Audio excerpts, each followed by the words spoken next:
அதுக்கப்புறமா நான் இங்கே கொஞ்சம் மண்ணெல்லாம் எடுத்துகிட்டு வந்தேன்னு சொன்னேன் இல்லையா, இந்த வல்லாரக்கீரையும் நான் அவங்க வீட்டிலேருந்து பொறிச்சிட்டு வந்தேன். ஸோ அதையும் எல்லாமே நம்ம நட்டிடலாம்.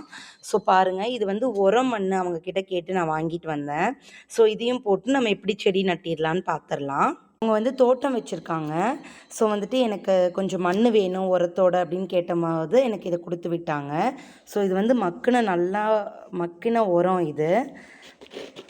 சாணம், இந்த குப்பைகள் அதெல்லாம், அந்த கழிவுகள் எல்லாம் போட்ட உரம் எனக்கு கொஞ்சம் கொடுத்து விட்டாங்க. ஸோ நம்ம இதையும் யூஸ் பண்ணி மண்ணும் கொஞ்சம் போட்டுட்டு காட்டுறேன் இருங்க.